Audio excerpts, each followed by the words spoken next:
Buenas tardes de nuevo y bienvenidas y bienvenidos a esta segunda ronda, esta segunda parte de la jornada Malva. Una vez más, gracias por asistir, por estar aquí presentes y también agradecer, como ya hemos dicho antes, a la Dirección General de Salud Pública y Adicciones de la Generalitat Valenciana por dejarnos este espacio tan fantástico y que me han chivado que es el primer evento después de la pandemia, así que yupi, presencial. Bueno, ahora pasaremos, como ya he dicho, a la segunda parte de la jornada. Presentaré y moderaré la mesa redonda, que es experiencias de abordaje de las drogodependencias en mujeres en contextos penitenciarios. Mi nombre es Marta Cremades, soy compañera del proyecto Malva, de Ana, Dutge y de Marta. Y empezaremos por la presentación de Paqui Bonachera. Os explico también un poquito el funcionamiento. Será una mesa redonda, cada intervención unos 25 minutos más o menos. Yo iré introduciendo a cada ponente antes de su exposición y al final tendremos una ronda de preguntas como hemos tenido también en la primera parte, ¿de acuerdo? Y pequeño inciso también, que me lo han chivado antes, las personas que os habéis inscrito, que no estabais inscritas en la jornada y que os habéis inscrito fuera a mano, necesitamos vuestros correos electrónicos para enviar el certificado, que será digital, porque claro, si no, no habrá manera de enviarlo. Era una cosa obvia y no hemos caído en el momento. Así que las personas que no os hemos tachado en la lista, sino que os hemos apuntado manualmente, por favor, pasar por la mesa al final de la jornada para indicarnos el correo electrónico, ¿de acuerdo? Y cierro paréntesis y empezamos ya así con la mesa redonda. Gracias también a todas las participantes de esta mesa. Muchísimas gracias por venir. Bien, pues contamos primero con Paqui, que está aquí a mi derecha, Paqui Bonachera. También tenemos a María Luisa García Berrocal y Belén Sánchez Garcés. Empiezo con la presentación de Paqui. Paqui Bonachera Espino estudió Derecho y posteriormente se especializó en Cooperación Internacional al Desarrollo. Ha trabajado en el sector privado y en el ámbito social dentro de la administración pública antes de aterrizar en el tercer sector. Desde el año 2017 desempeña el puesto de responsable técnica del área jurídica de la Federación Andaluza Enlace y también se enreda en otras áreas de la entidad: VIH, igualdad, código ético, comunicación. Se siente cómoda con las gafas verde-moradas del ecofeminismo y participa activamente en iniciativas que promuevan el respeto y el cuidado de las personas y de la vida. Una vez más, Paqui, muchas gracias y cuando quieras, todo tuyo.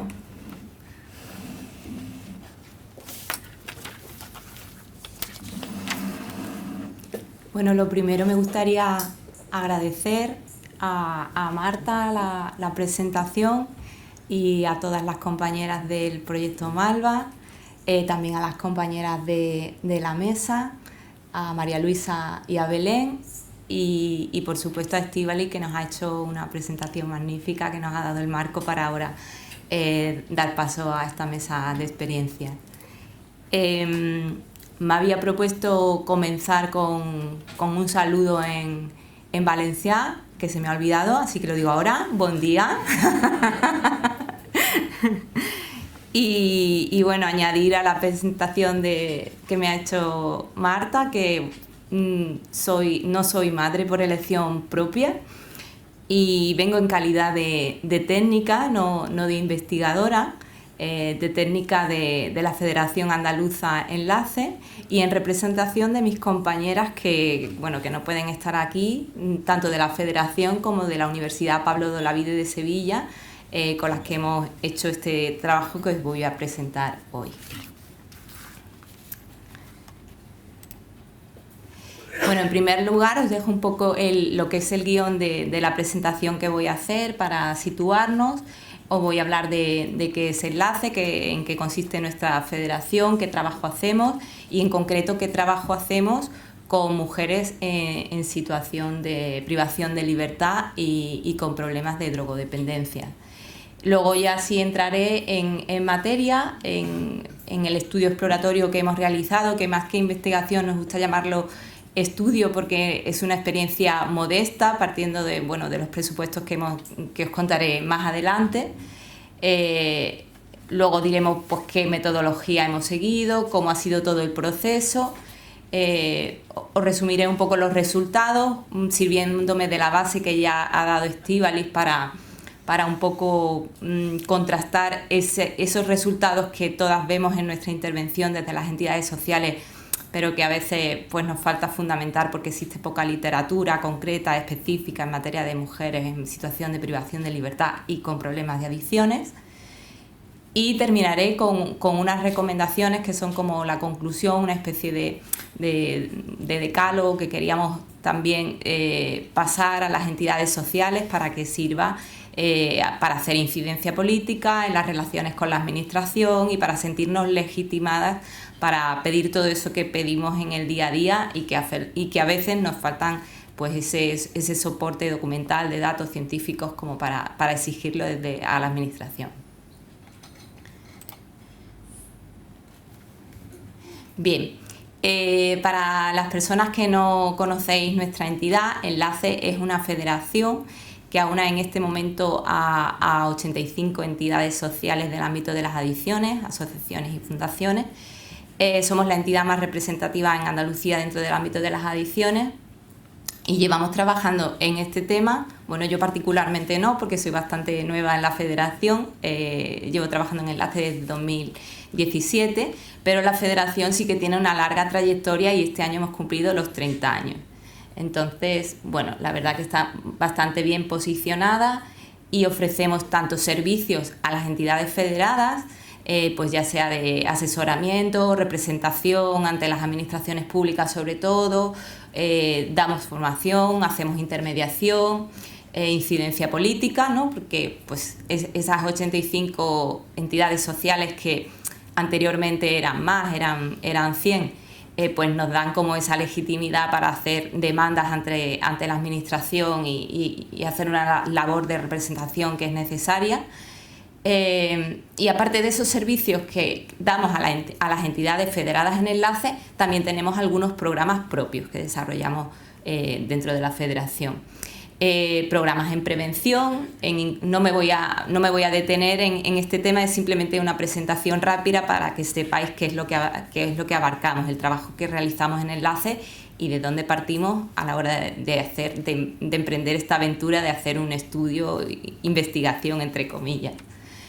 Entre los programas propios, pues en prevención, en incorporación sociolaboral, hacemos también programas de intervención en prisión, que ahora os contaré un poco más en qué consisten, y de justicia restaurativa.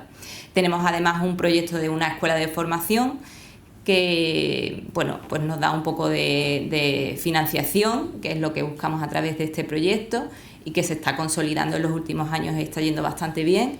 Y tenemos también un proyecto que es CAIS, que es un consorcio de entidades sociales y cooperativas dentro de Andalucía, que lo que busca es un poco pues, fortalecer el tercer sector y facilitarnos servicios entre nosotras para empoderarnos. Esta sería un poco... Uy, perdón. ¿Dónde es? Aquí. Vale. Ya estamos en modo discoteca, parece, pero no importa. Si no salimos del modo. Sí. Y probamos aquí. Venga. A ver si así funciona. Hemos estado viendo distintas fórmulas a ver de qué manera podíamos evitar el sabotaje, pero aquí podemos con todo. En la intervención que hacemos con mujeres dentro del medio penitenciario, os cuento así por encima los programas que estamos realizando en este momento. Tenemos un programa de asesoramiento jurídico en centros públicos, que serían los centros de la Red Pública de Atención a las Adicciones, que depende de la Junta de Andalucía, y también tenemos un servicio de asesoramiento jurídico en sede, que es en donde yo estoy. A través de ambos servicios de atención realizamos también atención en prisión, porque tenemos un equipo de abogadas y abogados que están desplegados por toda Andalucía. Hay un total de 9, conmigo en la sede seríamos 10, y pues cuando hay demandas por parte de familiares, allegadas o a través de ellos mismos, nos desplazamos también a prisión y hacemos allí la intervención. Eso sería en materia jurídica. Luego también estamos llevando el programa Puente y Puente Extendido en el CIS de Sevilla, que como a lo mejor sabéis algunas de vosotras, pues son programas para atender a personas con problemas de adicciones que tienen también una enfermedad mental, ¿no? La patología dual. Llevamos ya varios años en el CIS de Sevilla desarrollando estos dos programas. El Puente Extendido sería para aquellas personas que tienen además que realizar TBC, ¿no? Trabajo en beneficio de la comunidad. Aparte de estos programas, tenemos un programa marco de prisión. Como somos una federación, pues damos cabida a la intervención de asociaciones y fundaciones de Andalucía que realizan la intervención a través de nosotras, porque por temas administrativos no pueden presentarse a las subvenciones por sí mismas, sino que necesitan un ámbito supraprovincial, y entonces nosotras presentamos esos programas para que ellas puedan acceder a esa vía de recursos, de financiación. Y ahí estamos realizando un programa marco en distintas prisiones de Andalucía, que os la enumero ahí en la presentación, en la prisión de mujeres de Alcalá, en el CIS de Sevilla, en la prisión de Huelva, en el CIS de Huelva y en Puerto 3, que está en Cádiz. Hemos iniciado este año también un programa de justicia restaurativa en la unidad de madres de Sevilla. Estamos empezándolo con mucha ilusión, lo llevan unas compañeras y se está desarrollando de momento bien, pero no tenemos todavía muchos resultados. Y bueno, participamos también, no quería dejar de mencionar que participamos en redes específicas del ámbito penitenciario, como son la ROSEP y en redes. En redes es una red provincial que impulsamos desde Enlace y otras entidades de Sevilla, de la provincia de Sevilla, pues para coordinarnos entre nosotras y hacer incidencia política principalmente. Se me ha olvidado enunciar también dentro de la UNAL, la Comisión de Adicciones y Justicia Penal, que hay aquí un compañero también de esa comisión, y también es una red que trabaja específicamente dentro del ámbito penitenciario. Muy bien, pues contextualizada un poco la entidad y lo que hacemos, desde dónde partimos y nuestra relación con las mujeres en situación de privación de libertad y con problemas de drogodependencia, os contamos ahora lo que sería el punto de partida de este trabajo que hemos hecho del estudio exploratorio, que bueno, aquí está físicamente, pero lo podéis encontrar en la página web de Enlace, que está disponible, os lo podéis descargar gratuitamente.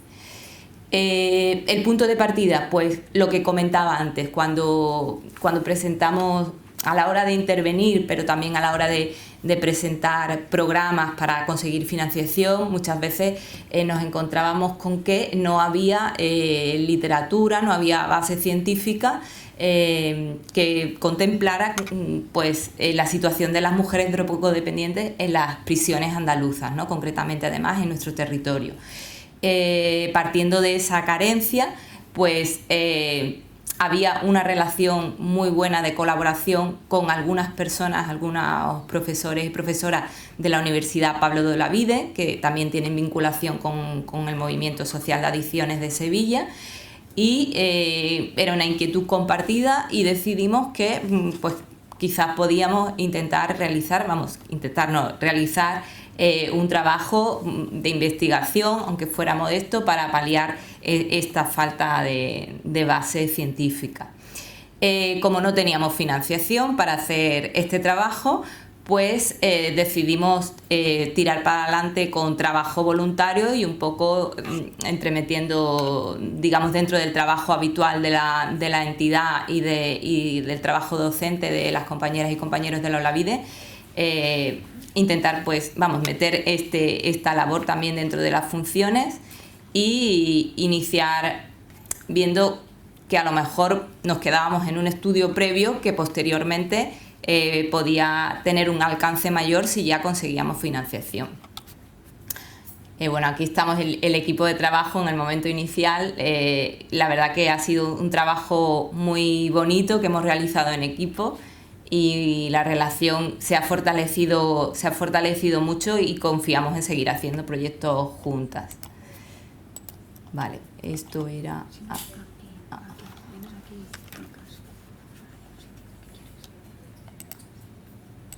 Aquí. Bien. Bueno, nuestros objetivos eran esos que os comentaba, ¿no? De tener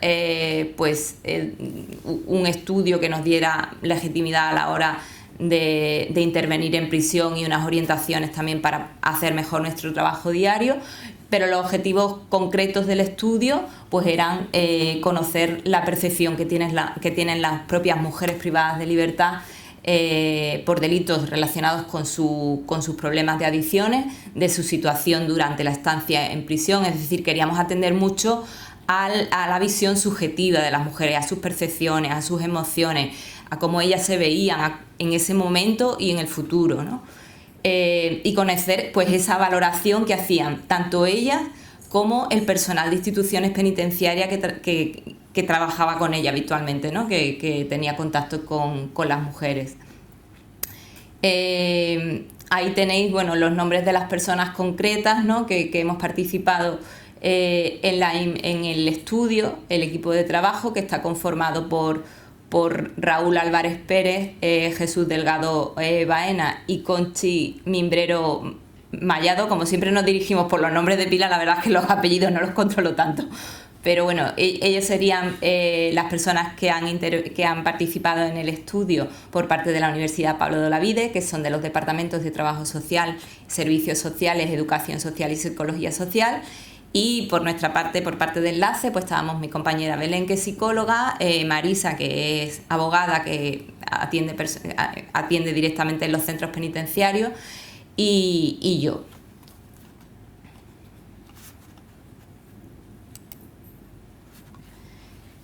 Como os decía, en relación al equipo de trabajo, la verdad que ha sido muy complementario, ¿no? Porque la labor de las personas que están en la universidad pues se complementa muy bien con las que estamos en el terreno, contrastando un poco lo que ellas van viendo, van valorando, van analizando, y aparte nosotras hemos servido digamos de acceso, ¿no? De acceso a las mujeres, también para crear los ambientes adecuados para que ellas se sintieran cómodas, porque al estar acostumbradas a tener una intervención con ellas, pues ya un poco intentamos poner las cosas de la mejor manera posible para que ellas se sientan acogidas, se sientan cómodas, se sientan libres de expresar o de no expresar lo que en un momento dado no quieren. Y ha sido un trabajo complementario y siempre en horizontal, ¿no? No porque unas estuvieran en la academia y las otras estuviéramos en el ámbito social había pues una jerarquía, ¿no? Sino todo muy horizontal, y ha sido una experiencia realmente satisfactoria. Comentaros en relación a la muestra, ¿no? La muestra de mujeres. Creo que me he ido. No. Es que... Vale. Sí, no sé si se van a cambiar las diapositivas, pero voy a hacer primero esta. O sea, en cuanto al proceso y la metodología que hemos seguido, eso lo valoró sobre todo las compañeras de la universidad, lo valoraron, y se adoptó un enfoque cualitativo de corte inductivo basado en la teoría fundamentada, que eso lo tengo que leer porque si lo digo mal seguramente tiene mucho impacto, ¿no? Para las que sabéis de este tema. Sabíamos que no íbamos a poder contar con una muestra muy amplia porque no teníamos financiación. Entonces, bueno, los tiempos, los recursos eran escasos y teníamos que ir a una muestra que, si bien no fuera grande, pero fuera representativa, ¿no? Y recogiera pues el máximo número de variables posibles, de perfiles posibles, para que realmente nos diera una radiografía lo más completa posible, partiendo de la situación que teníamos. Las fases del proceso del estudio, pues primero un diseño que vino precedido de una fase de documentación en la que estuvimos pues algunas formándonos en algunos puntos que los teníamos un poco flojos, documentándonos muchísimo, leyendo mucha bibliografía, leyendo mucho Estíbaliz y un poco elaborando de qué forma queríamos trabajar y las herramientas que iban a ser las más adecuadas para intervenir con mujeres en el contexto de prisión y con problemas de drogodependencia.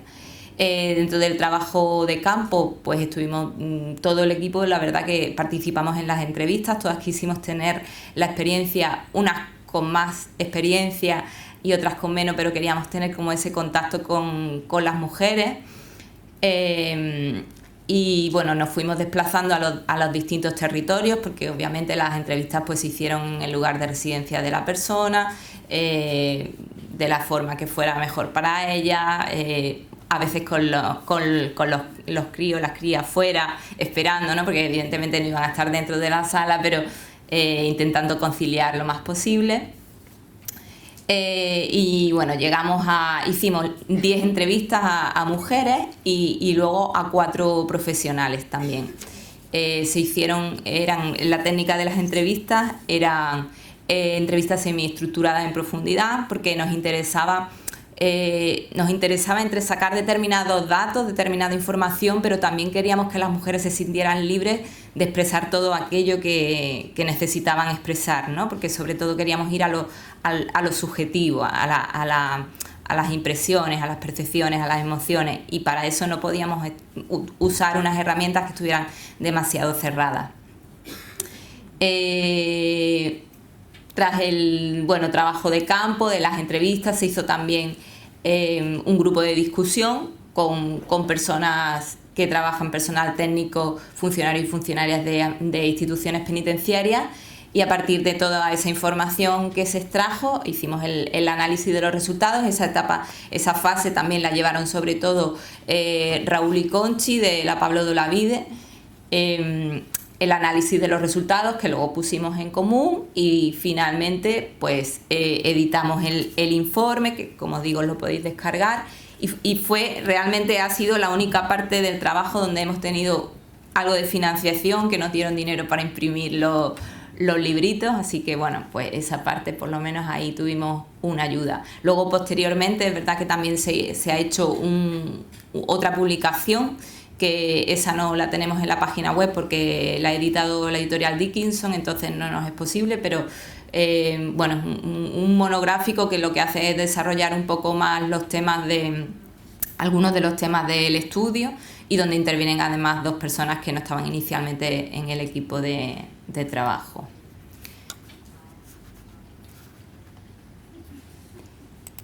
Bien, la muestra, pues os lo he comentado en realidad sobre la marcha. Se ha compuesto de 10 mujeres con problemas de drogodependencia, si bien había una en concreto que además me tocó entrevistarla a mí, cada vez que, claro, las entrevistas se grababan, y cada vez que se hablaba de drogas, ella se ponía muy tensa y se callaba y hacía como señas, ¿no? Para que no se quedara nada grabado.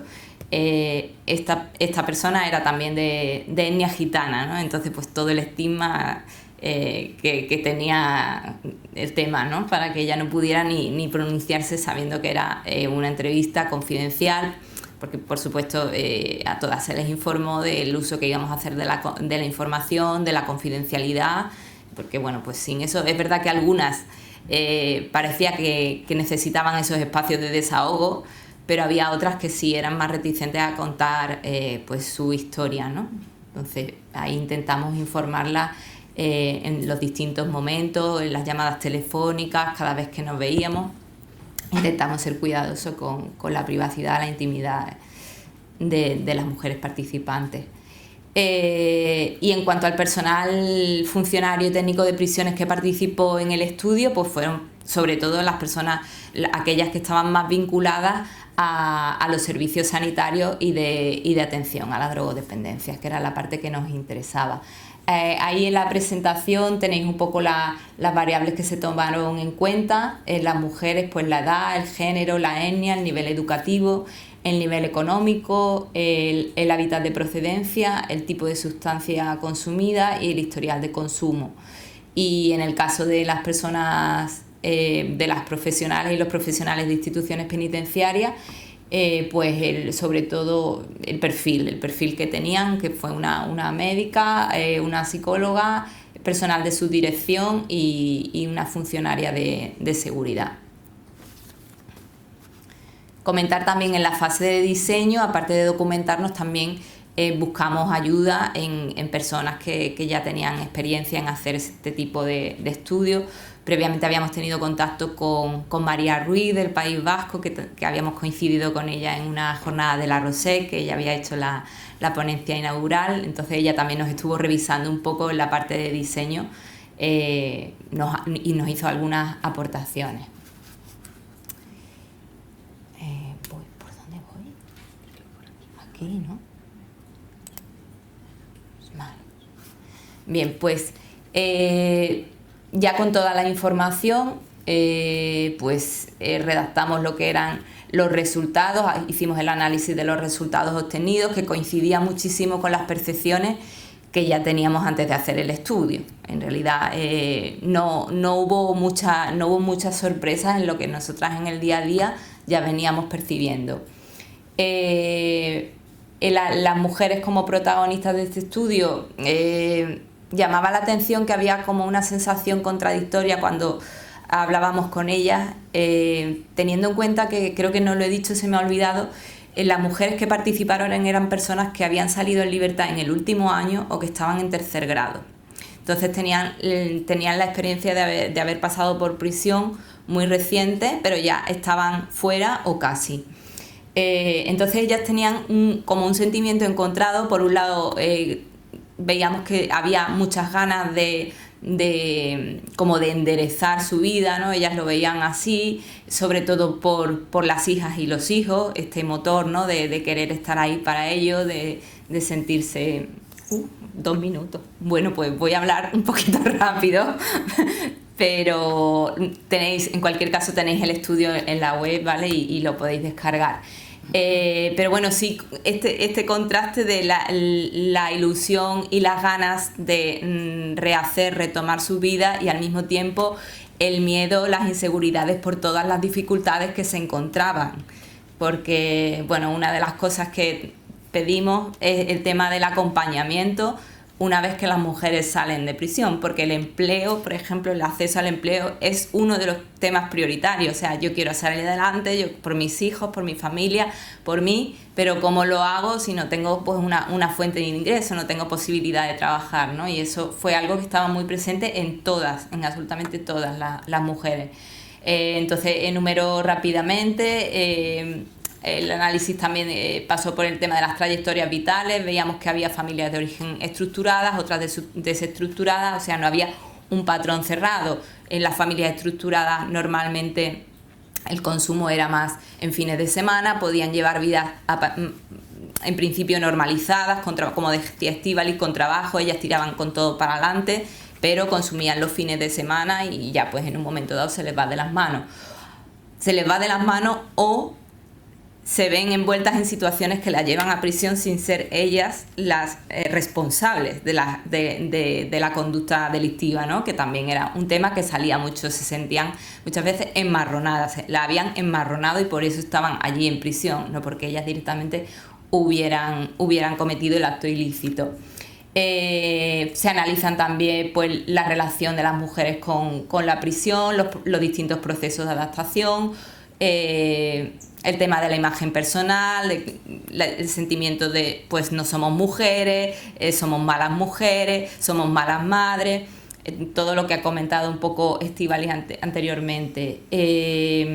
También las estrategias de resistencia, ¿no? que desarrollan y cómo la resiliencia que muestran las mujeres una vez dentro de prisión, que además, lo que vemos a diferencia de los hombres, es que en ellas siempre hay un deseo muy grande de adaptarse, ¿no? Ellas quieren, sobre todo, cada una desde su punto, pero desean adaptarse para que el proceso sea lo más constructivo posible, ¿no? Eso es la mayoría de ellas.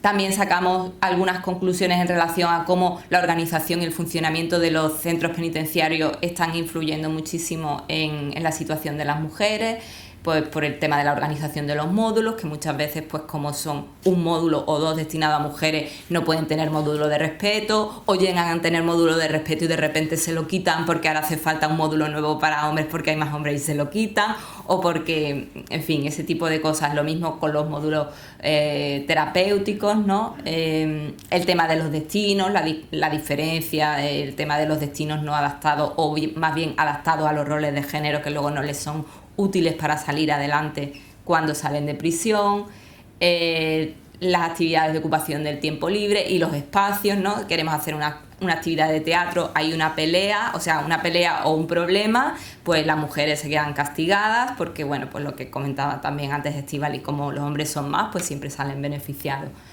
Y el tema de los servicios de salud, ¿no? La situación tan precaria que tienen dentro de prisión y cómo además la propia organización de la prisión hace que, bueno, pues no esté disponible el servicio de atención de salud, las mujeres mismas no quieran llamar a la funcionaria o al funcionario porque se molesta y pueden tener un problema grave de salud que a veces termina de la peor forma posible. Nos contaron algunas historias, la verdad, bastante estremecedoras.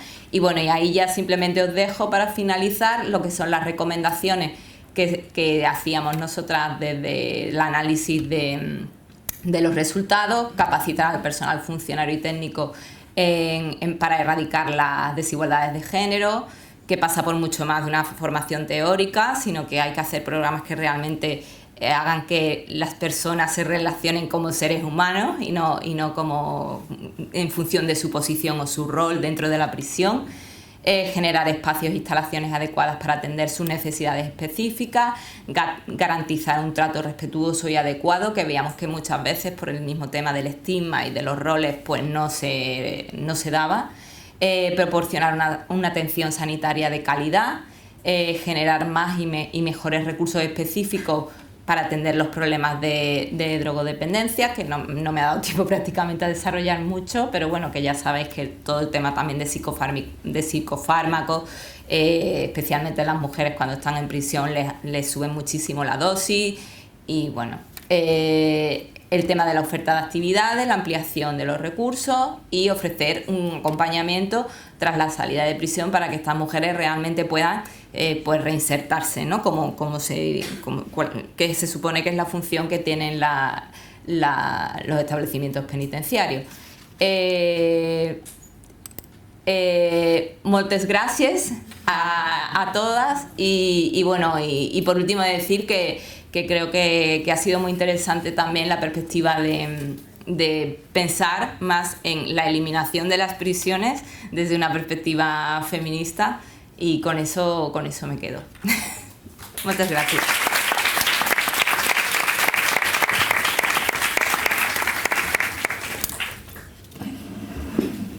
Muchas gracias, Paqui. Pues ahora contamos con la ponencia de María Luisa García Berrocal. Ella es psicóloga, es responsable de la coordinación de los proyectos de atención y prevención del VIH y actualmente de las áreas de sensibilización e incidencia de la asociación Creación Positiva. Tiene casi 30 años de experiencia en el soporte emocional de las personas que viven con VIH y en defensa de los derechos sexuales desde una perspectiva de género feminista. La pantalla está en modo fiesta. Ha participado como experta en diferentes grupos de trabajo dirigidos a la no discriminación asociada al VIH y como formadora en torno a mujeres y salud, género y VIH, género y salud y LGTBI+, y salud, estigma y discriminación tanto en el ámbito comunitario como dirigida a profesionales sociosanitarias. Disculpad. Ha colaborado con varias asociaciones LGTBI en temas relacionados a la promoción de la salud sexual y en el acompañamiento emocional. Bueno, dicha la presentación, María Luisa, cuando quieras te iré marcando los tiempos. Perfecte. Vale? I adelante. Doncs moltes gràcies. Estic encantat d'estar avui aquí i agrair primer a la Fundació Salut i Comunitat la seva invitació i a participar en aquesta taula, que és molt interessant y en aquestes jornadas que para mí serán un punto de inflexión también a la hora de cuestiones a reflexionar sobre diferentes temas, sobre todo en temas de prisión. Y mujeres y salud. Y aquí es un poco, primero pedir disculpas porque me he saltado a las normas de etiqueta de la presentación de las diapositivas y no ha sido intencional, lo cual es lo peor, porque podría decir es que soy transgresora, pero no, ha sido completamente al azar y ya está. Pero sí que no quería dejar de poneros un poco la imagen corporativa que estamos intentando hacer desde la entidad, que es esta, que es que este sistema, esta sociedad no nos sirve a nosotras y no nos sirve en prisión. Y como no queremos ser cenicientas, queremos que el sistema se adapte a nosotras, no nosotras al sistema. Y esta es un poco la idea que vamos intentando transmitir en esto de nuestro último lema, que es cambiando paradigmas. Y creo que lo puedo hacer desde aquí. Sí. Sí. Festivo, vale. Sí que me gustaría un poco plantearos quién somos, porque tal como ha dicho antes Elizabeth, formamos parte de la historia y nuestro recorrido y nuestro recorrido genera también un posicionamiento en las actuaciones que vamos haciendo, y de dónde venimos también forma parte de nuestro ADN. Nosotras en el octubre pasado cumplimos 20 años como entidad, de los cuales estamos bastante orgullosas porque sentimos que somos supervivientes de la violencia institucional en todo su amplio sentido. Y nosotras veníamos de, básicamente nos llamábamos en aquel entonces Creación Positiva, Asociación de Personas que Viven con el VIH desde Perspectiva de Género. Dícese que en las entidades de VIH éramos las que trabajábamos con mujeres y en las entidades de mujeres éramos las que trabajábamos con el VIH. Pero desde aquí, desde este lugar, hemos podido ir construyendo determinadas cuestiones y sobre todo el modelo de intervención donde nos sentimos cómodas. Y sí que para nosotras el VIH forma parte del ADN más intrínseco dentro de la entidad. Entre otras cosas porque cuando hablábamos de VIH y seguimos hablando de VIH, hay elementos que son imprescindibles para poder entender los imaginarios colectivos de aquello que es la otredad. Y el VIH hizo así poner encima de la mesa aquello que era la otredad, que es el otro y cómo se construye una visión del otro, ¿no? Entrecomillado, ¿vale? Porque no es de la otra, sino del otro, ¿no? Y las relaciones que se establecen, ¿no? Desde un sistema tan estructurado, ¿no? En relación con el tema del otro. Y de ahí cómo se construyen no solamente unos imaginarios que van a construir unas políticas públicas, sino que también van a construir para nosotras y en relación con el VIH, y esto también en relación con las mujeres privadas de libertad. Es un eufemismo, no sé si acabaremos poniendo enmarronadas o aprisionadas, que es un elemento. Cómo se construye todo eso de estigma y discriminación, ¿no? Asociado a una categoría social que viene desde fuera y que al final te atraviesa, ¿no? A lo largo de toda tu vida, ¿no? Desde ese lugar, desde ese posicionamiento, desde esa historia también colectiva, yo sí que quiero decir que quiero agradecer al equipo de Creación Positiva todo el trabajo que ha realizado durante este año y el que está en este momento haciendo, porque gracias a todo ese currazo que se pega es posible que hoy yo esté aquí, hoy como entidad estemos aquí. Y agradecer también a Carla Gabaldá y a Teresa Kinelan, que son las dos técnicas que están trabajando directamente en prisión, ¿no? Que nos hayan nutrido también a la entidad de todas esas experiencias, de todas esas situaciones que se dan, ¿no? En los contextos penitenciarios, en las mujeres que están en prisión, y que nutren también nuestro ideario y que nutren también nuestra posición para ir generando, ¿no? Toda una reflexión en torno a eso de salud sexual, derechos sexuales, ¿no? y mujeres, básicamente, ¿no? Me encanta como estamos en Valencia, ¿no? Esto es el estigma de la discriminación asociada a Valencia, ¿eh? Claro, nuestro modelo de intervención, ¿no? Para plantearlo de manera, forma parte, es decir, se entrecruza, se alinea y está ahí en eso de que uno sin el otro no podríamos funcionar, en un paradigma de promoción de la salud integral. Y cuando decimos integral es holística, es decir, ahí tiene todo el componente físico, psicológico, social, estructural, espiritual, que es otro de los elementos que a veces está ahí, entendiendo la espiritualidad como cada una quiera entender dicha espiritualidad, ¿vale? El enfocamiento de derechos, que es nuestra piedra angular, es decir, cualquier intervención tiene que tener un enfoque en derechos y desde ahí es cómo podemos plantear todas las intervenciones que hacemos, y la perspectiva de género feminista. Ahora ya le hemos metido el feminista porque todavía estamos ahí de intentar ver si quitamos el género y ponemos perspectiva feminista, ¿vale? O si mantenemos el de género feminista, pero que está siendo un debate interesante también dentro de la entidad, ¿no? Pero sí que era importante tener en cuenta, sobre todo por ese ADN que tenemos, que hemos sido de las mujeres y las del VIH, ¿no? Algo que nos consolida también como la forma de interpretar y la forma de abordar determinadas situaciones y determinadas iba a decir situaciones de salud. Esto de hablar de problemas de salud me genera bastante conflicto, ¿no? Y en este modelo de intervención, para nosotras es un continuo, es decir, para nosotras trabajar todo el tema de es trabajar atención directa a mujeres que están en situación de privación de libertad es una forma también de poder trabajar prevención, ¿vale? Y es una forma también de hacer incidencia política, es decir, el poder plantear que este continuo en el trabajo nos permite, por una parte, es poder hacer todo el trabajo de sensibilización dentro y fuera, y estoy hablando del contexto penitenciario, pero en cualquier otro de los contextos, poder trabajar desde ahí también en el tema de atención y en función de las necesidades que se hayan detectado o situaciones que se hayan planteado, poder hacer esa incidencia política que permita realmente un tema de transformación social, que es un poco donde queremos ir, ¿no? Cuando os planteábamos qué es eso, qué es eso de trabajar desde el enfoque de derechos, ¿no? Ya os comentaba anteriormente que para nosotras es la piedra angular, ¿no? Es decir, es aquello que no podemos perder de vista en ningún momento.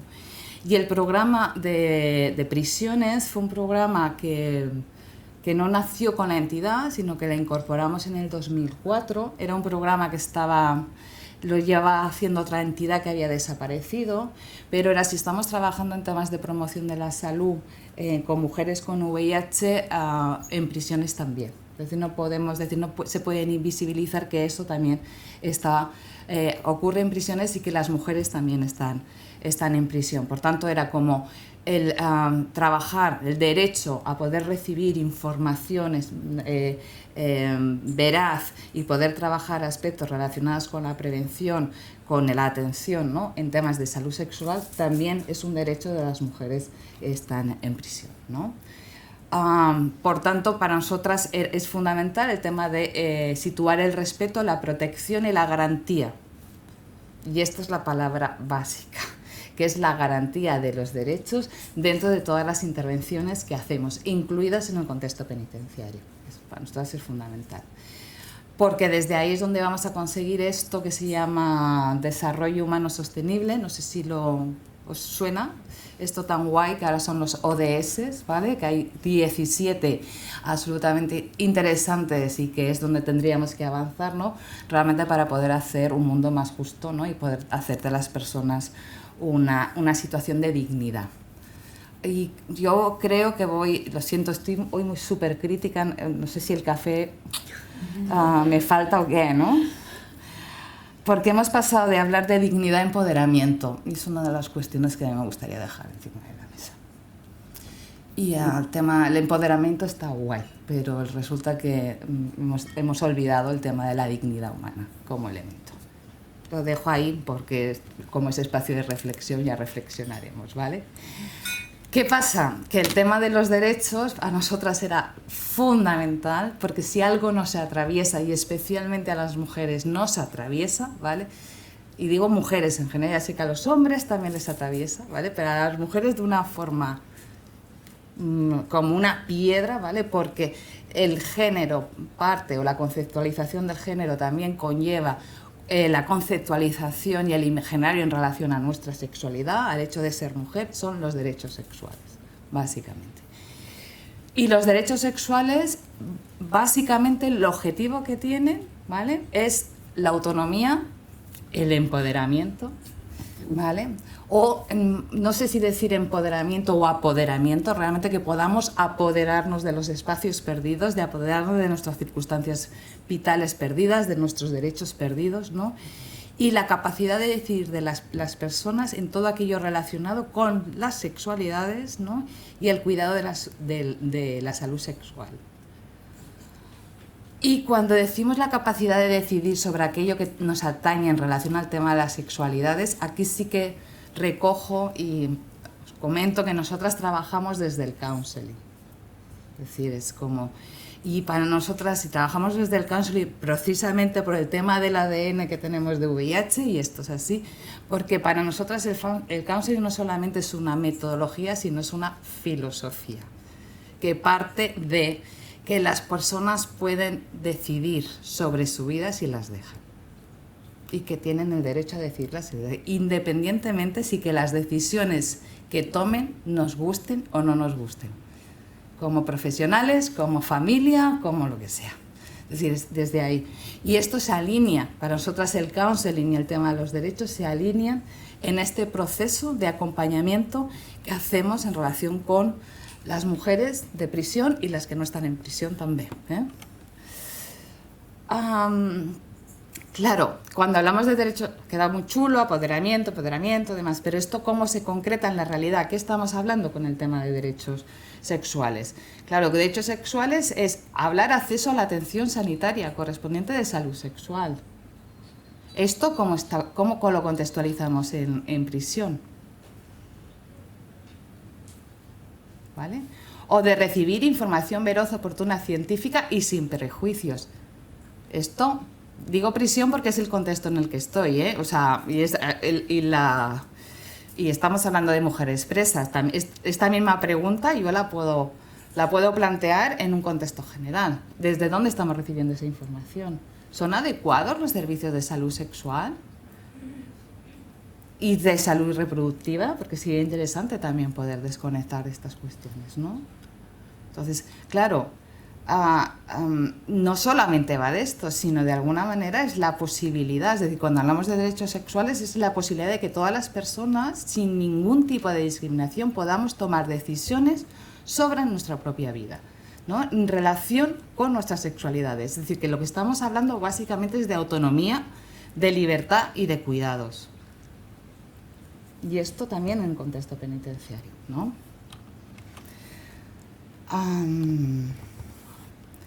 Claro, amparado en este marco de derechos, ¿no?, la salud sexual sería un ambiente en que reconozca, ¿vale?, estos derechos y en el que permita ejercer estos derechos.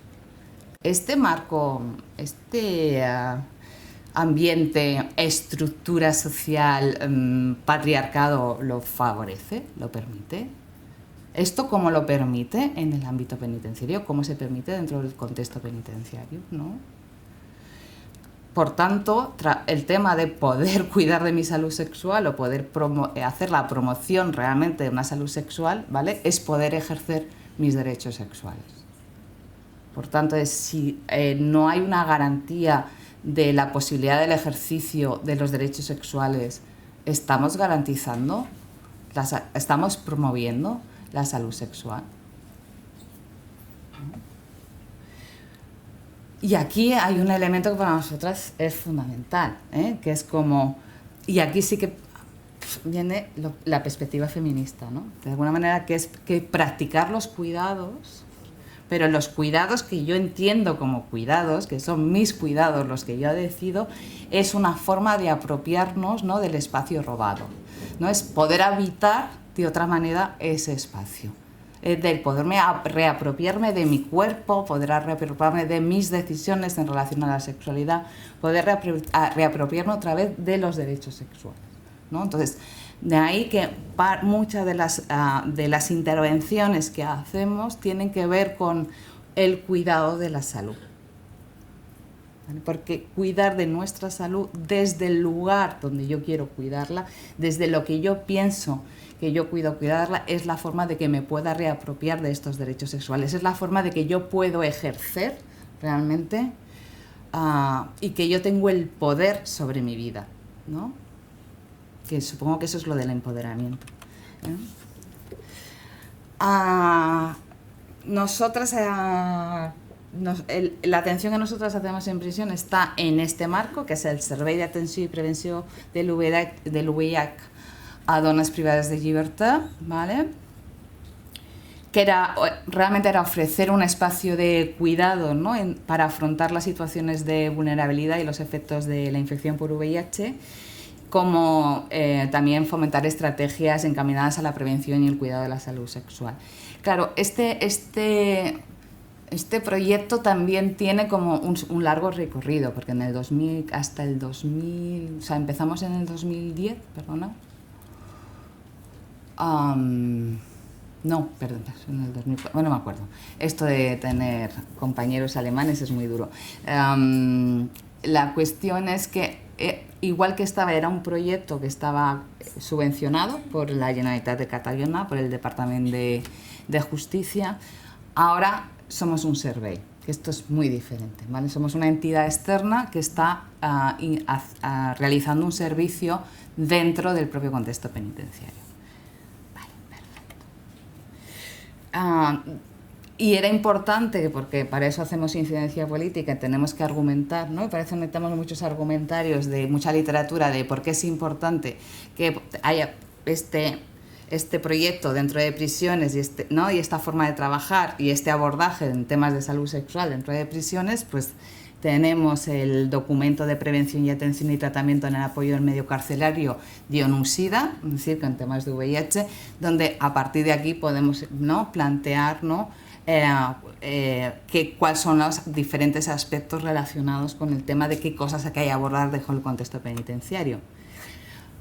Ay, al final la he dejado, la que estaba en rojo. El contexto también nos lo da en el ámbito català 3 elementos fonamentales. Un elemento que es el acord nacional per fer front al VIH y el estigma relacionado, aprobado por el Parlament de Catalunya, creo que es sobre el 2011, ¿vale? El Departamento de Justicia, con su plan de actuación en la previsión de las medidas de prevención en centros penitenciarios, incluidos el tema del VIH, ¿vale? Y el modelo de rehabilitaciones de prisiones catalanas, donde ya planteaba algunas diferencias o algunas desigualdades en los programas de prevención entre hombres y mujeres dentro del contexto penitenciario, en la que este modelo de rehabilitación era importante poder tener un servicio interesante. Claro, cuando vamos al contexto penitenciario, nosotras que hacemos este acompañamiento, el acompañamiento consiste básicamente en hacer atención individual dentro de 2 prisiones en Cataluña, el Barràs tenemos otra vez movimiento sexy, ¿vale? Tenemos Barràs y el Centro Penitenciari de Dones de Barcelona, que es el único centro exclusivo para mujeres en Cataluña, ¿vale? Normalmente preventivas, y estamos trabajando también en el módulo de donas de Brians U, que aquí es un módulo de penadas. Sí que existen otros 3 centros penitenciarios con 3 módulos de mujeres, pero bastante más pequeñitos, en Lleida, en Tarragona y otro más en Barcelona. Pero nosotros trabajamos en estos 2 contextos y hacemos tanto atención individualizada, que es counseling dentro de prisión, como atención grupal, que normalmente son talleres, y luego tenemos un acompañamiento a aquellas mujeres que están en procesos nos llamamos de tránsito porque no están todas en sección abierta, pero sí que hay algunas que están o están en sección abierta y están saliendo, o han salido ya y que quieren mantener un poco todo el tema de la atención con algunas de las compañeras que han intervenido dentro de prisiones y que lo están haciendo. Por tanto, tenemos este acompañamiento también en los procesos de puesta de libertad de las mujeres. El año pasado aproximadamente atendimos unas 600 mujeres en los 2 centros penitenciarios, más o menos. También es verdad que el año pasado y el anterior fue un año complicado con el tema del COVID, y aquí no voy a entrar, porque lo del tema del COVID ya es otra cuestión, con lo que pasó en los centros penitenciarios y sobre todo con mujeres en las que los módulos han sufrido y han tenido afectaciones bastante más importantes, porque se han privado de muchas de las salidas, han perdido los puestos laborales por cuando había el tema del COVID porque tenían que pasar a otro módulo. Realmente ha sido un trastoque de las dinámicas que se producían dentro de prisión y que han perjudicado muy seriamente a las mujeres. Mientras lo vea yo, ya está. Lo siento mucho, porque si no, no podré seguir. Vale, en todo este contexto, COVID, no COVID y demás, sí que lo que detectamos básicamente es las experiencias que hemos detectado que nos narran las mujeres tienen que ver en relación a la vulneración de los derechos sexuales. Son, por una parte, las violencias sexuales que han podido ocurrir antes de entrar en prisión, durante su estancia en prisión. Todo el tema de violencia simbólica, que tiene que ver con ese imaginario que se tiene de las mujeres, que Elizabeth lo ha planteado estupendamente bien y que a nosotras nos gustaría definirlos como que son constantemente sospechosas. Es este imaginario de que hagan lo que hagan, digan lo que digan, si se quieren quedar a los hijos, si no se quieren quedar a los hijos, si quieren hacer interrupción voluntaria del embarazo, si no quieren hacer voluntario el embarazo, si les duele la regla, si no les duele la regla, una menstruación o como lo queramos llamar, si piden más materiales higiénicos. Es constante estar en una situación de eterna sospechosa. Eterna sospechosa. Incluso en las situaciones que se han detectado de violencia dentro de prisiones, siempre se pone en cuestionamiento que haya sido la mujer la inductora de esa situación de violencias sexuales dentro de prisión. Siempre son las eternas sospechosas. Es el imaginario. Si están en prisión es por algo, y si es por algo, esto va a ser para siempre, ¿vale? En el contexto penitenciario yo creo que también es algo que a nivel España, ¿vale? Tenemos un 7% de mujeres recluidas, en Francia es un 3%, algo nos tendremos que cuestionar por qué. Las penas por los mismos delitos, las mujeres se las condenan por más tiempo y con penas más agravadas, que esto también nos tendríamos que plantear por qué, y si aquí el género, que yo ya digo que sí, ¿no? Es un agravante, ¿no? En relación al delito. Por tanto, a partir de aquí, las prisiones, por otro lado, no están acondicionadas, ¿no? A las trayectorias vitales de las mujeres. Y esto es hablar de violencia simbólica, pero es también hablar de violencia estructural. Es decir, el hacinamiento, es decir, el que no tengan espacio suficiente las mujeres para poder estar en prisión con dignidad, va a generar mucha mayor conflicto. Es otro tipo de conflicto, pero lo que va a generar es mucho malestar. Básicamente mucho malestar.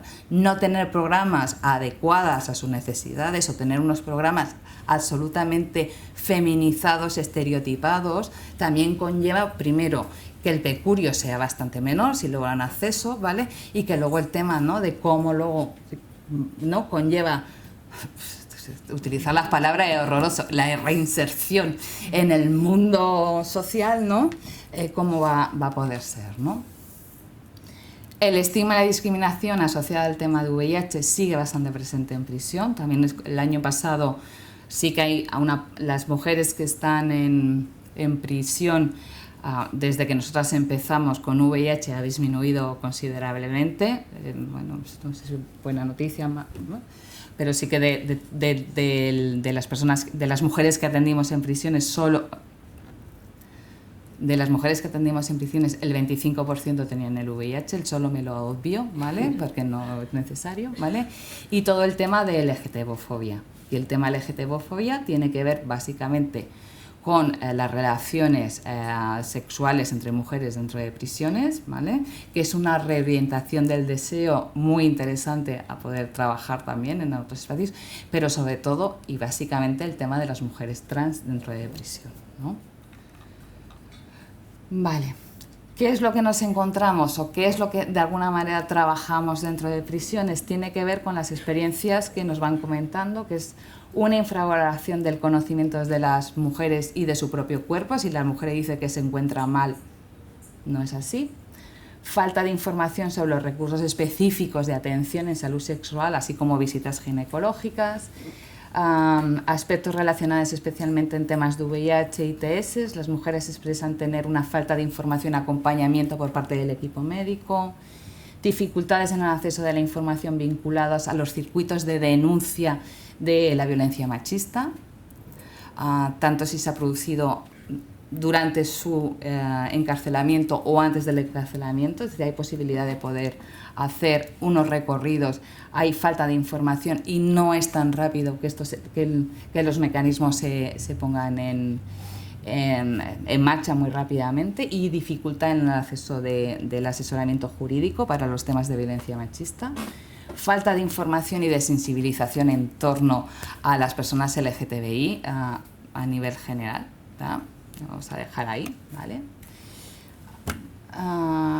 Las demandas, esto de las maternidades, de la compleja maternidad, es decir, una de las cosas que tenemos son estas demandas de la falta de comunicación, de información sobre sus hijos y sus hijas en relación a estos procesos de retirada o no de acogida con el tema de EAIA, ¿no?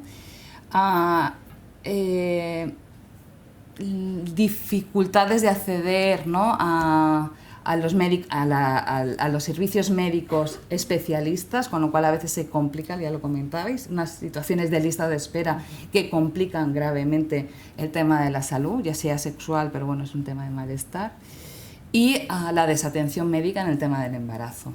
Es decir, aquí, o la percepción que tienen las mujeres, ¿vale? Porque además sí que aquí contamos con es importante la afectación de cómo se sienten ellas estando embarazadas dentro de prisión, y la afectación desde todos los niveles de cuál es la vivencia de llevar un embarazo dentro de prisión. Y aquí sí que la percepción que tienen es que además, ¿no?, de todo lo que les surge, se sienten poco acompañadas en este proceso.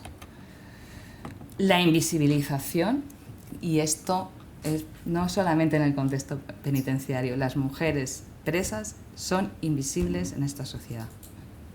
Y es importante poderlas poner en agenda política. De ahí el tema de incidencia política, es decir, poder poner las situaciones, ¿no?, de las mujeres presas en la agenda política es fundamental para que realmente podemos mejorar, ¿no?, podemos llevar a que las mujeres presas puedan ejercer sus derechos sexuales.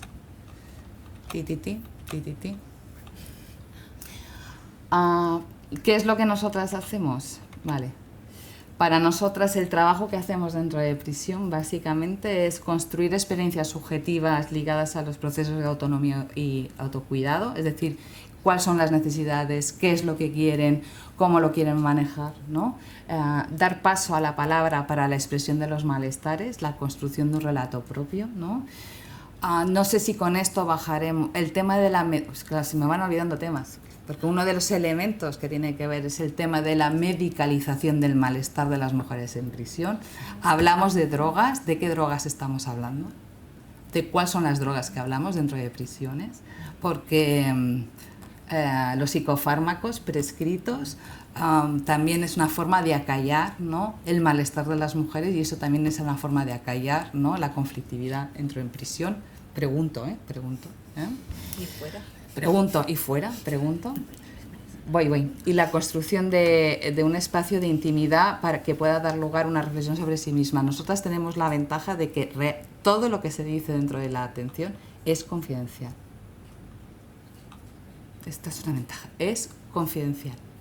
Es decir, formamos parte, estamos en esta contradicción de que somos, pero no estamos, o estamos pero no somos realmente, y es confidencial. Y esto permite realmente, ¿no?, poder trabajar algunos aspectos en continuidad desde este lugar, ¿no?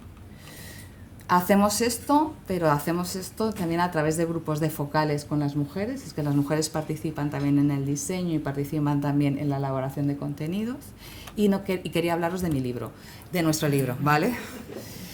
Por favor, por favor, por favor, por favor. Y también mujeres privadas de libertad. Es decir, si alguna de vosotras tiene el VIH y quiere participar. Si alguna de vosotras conocéis a mujeres con VIH o mujeres trans que quiera participar, ¿vale?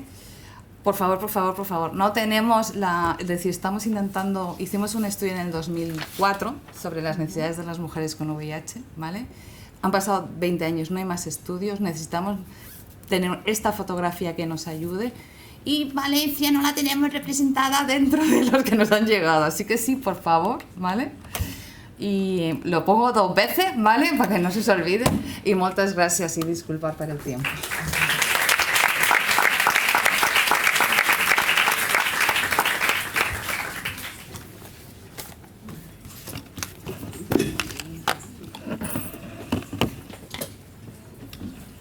Muchas gracias María Luisa por tu exposición. Autoorganización. Totalmente, súper autónomas. Pedimos disculpas también por este baile de pantallas, que parece que estemos pues, en una discoteca. No lo podemos controlar, el proyector parece ser que no va bien o el ordenador, así que lo lamentamos, pero bueno, haremos lo que podamos.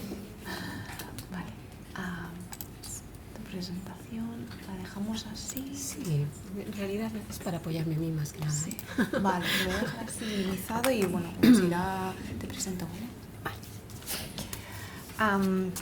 Muy bien, pues voy a presentar a Belén Sánchez Garcés, la siguiente ponente. Ella es trabajadora social, se ha especializado en intervención en drogodependencias y perspectiva de género. Ejerce como directora de programas de inclusión social y reducción de daños en la Fundación Salud y Comunidad desde el año 2010 en las provincias de Castellón y Valencia. Actualmente supervisa 8 proyectos, 2 centros de reducción de daños, CIBES, en Castellón y Valencia, el Centro de Acogida para Personas en Situación de Sin Hogar, el Carme de Valencia, el Albergue Nits al Caliu de Castellón, el programa Housing First, la llar primer para personas sin hogar con consumo de drogas, el programa IMMA, de atención a mujeres en contextos de prostitución, los itinerarios laborales y formativos para estas mujeres Caminas y el programa Xarxa de Suport Primari XAS para personas en situación de sin hogar y adicciones.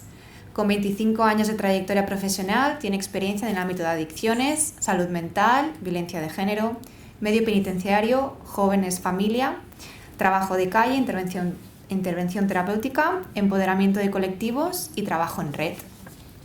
Y dicha esta súper presentación, Belén, cuando quieras puedes empezar con la ponencia. Muchísimas gracias. Bueno, a ver, sí, ¿no? Se oye bien. Bueno, buen día. Agradecer la organización, también a las administraciones que lo hacen posible. Y bueno, lo bueno de ser la última es que puedo recoger todo lo que se ha ido hablando y también un poco a ver si me viene muy bien realmente, ¿no? Porque, bueno, el título Mujeres, Drogas, Exclusión Social y Prisión, ¿qué futuro? Bueno, lo puse porque quería introducir el tema de la exclusión social, que esto se vincula con todo lo que hemos estado hablando aquí, en el debate, ¿no? que teníamos. Puesto que desde nuestra experiencia, es cierto que nosotras trabajamos sobre todo con personas que están en situaciones de exclusión, no podemos obviar el contexto en el que viven, en este caso las mujeres, que pasan por prisión y que tienen experiencia de consumo, prisión y ser mujer, ¿no? No podemos obviar la exclusión social como un elemento que vertebra de alguna manera o condiciona toda su existencia. Antes de pasar por prisión, durante el tiempo que están en prisión y cuando salen de prisión. Me parecía que era un elemento fundamental. Y un elemento que creo que de alguna manera es lo que voy a intentar, no sé si lo conseguiré, y también recogiendo todo lo que las compañeras han ido aportando, debe mirarse desde lo macro y desde lo micro, es decir, no podemos abordar este tema, bajo mi punto de vista, sin pensar en la política social. No podemos abordar el tema de la mujer y la prisión sin pensar en que hacen falta cambios a nivel más macro de política social. Evidentemente, bueno, estoy totalmente de acuerdo, la abolición de las prisiones sería una muy buena noticia, pero de momento, como vemos que no va a ser algo que viene ya, creo que las políticas sociales tienen que tener en cuenta qué realidad hay dentro de las prisiones, y en el concreto con las mujeres, qué realidad viven ellas, desde dónde llegan, y qué medios estamos poniendo para atender las prisiones y a las personas que en ellas habitan. Para atenderlas durante y para preparar el después, porque en principio las prisiones se plantean como un medio de reinserción. Y por lo tanto, si la reinserción o la vuelta al medio abierto no tenemos medios, ¿no? Hay un trabajo para esa vuelta, pues entonces, bueno, pues nos va a servir para durante un tiempo aislar a la gente en un espacio. Bueno, y la parte que futuro, pues bueno, porque siempre a mí me gusta intentar dar propuestas un poco más o menos concretas bueno, pues cómo lo vemos nosotros, hacia dónde podríamos ir, o por lo menos proponer para debatir, para pensar juntos, tanto en el nivel más macro como en el nivel más micro, es decir, de la atención directa a las mujeres que están en prisión o que tienen experiencia de consumo de drogas y prisión, ¿no? Esto se pasará, a ver, vale, venga.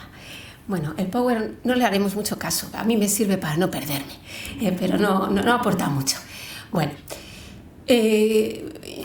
la idea era un poco hacer la primera foto, creo que ya se han dicho muchas cosas, con las que se han dicho ya las pasaré un poco por encima, y a las que no ha dado tiempo a profundizar, porque ha habido también cosas que no ha dado tiempo, pues intentaremos profundizar un poquito más, ¿no? Pero lo primero que tenemos es un medio penitenciario, un espacio en el que siempre decimos, bueno, como son minoría, las mujeres, ¿no? En la población penitenciaria, hablamos en España de un 7%, 7 y pico, pues claro, no se atiende sus situaciones concretas, sus necesidades concretas.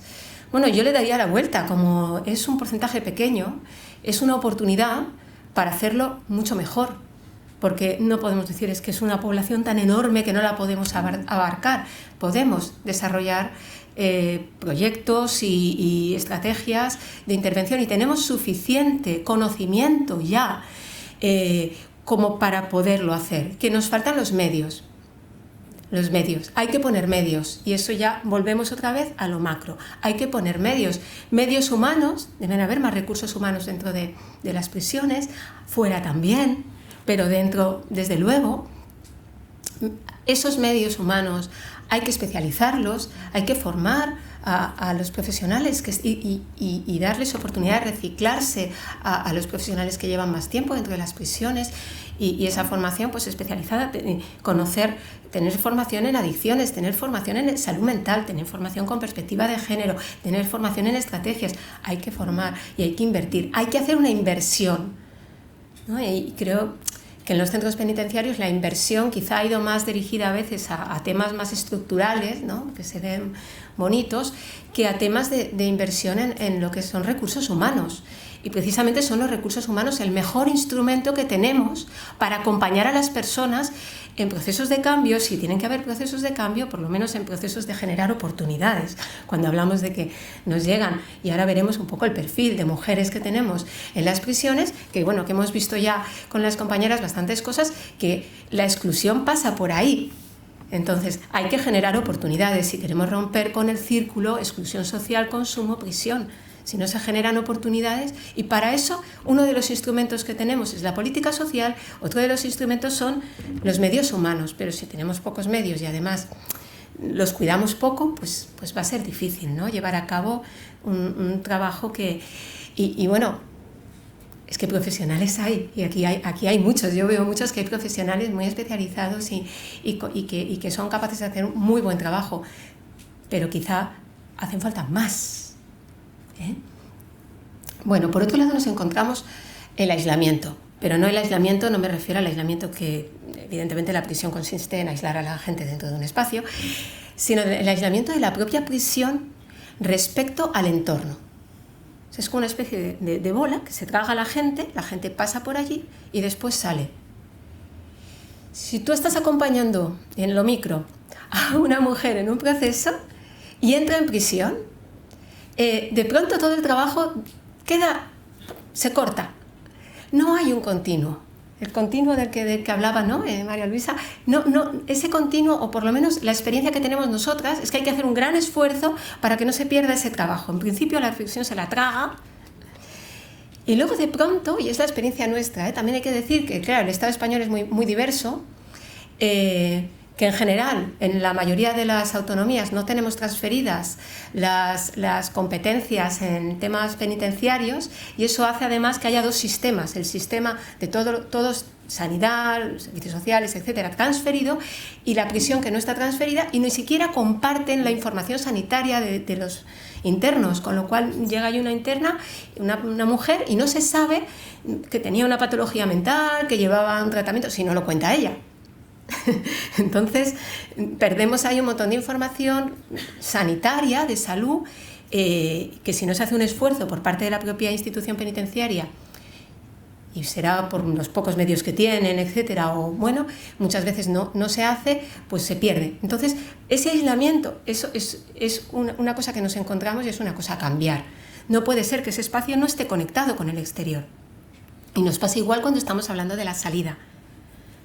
Hablábamos de la entrada, pero es que esa mujer, igual que se la tragó la prisión, después la expulsa, y ni siquiera hay un previo de, oye, cuando hablamos de una mujer, nosotros trabajamos sobre todo con mujeres consumidoras de drogas en espacios, no he presentado un poco el tema de la reducción de daños, pero trabajamos en reducción de daños, en centros donde hacemos una atención bastante integral a personas que están en exclusión social, consumo de drogas activo. Entonces, no hay una preparación a esa salida, es decir, una mujer que está sin apoyo familiar, sin hogar, tenía consumo activo de drogas antes de entrar, a veces allí abandonan el consumo, a veces no, y va a salir, que tenemos una fecha de salida, que no es que sale por sorpresa, uy, ha salido, no, tenemos fecha de salida, se sabe,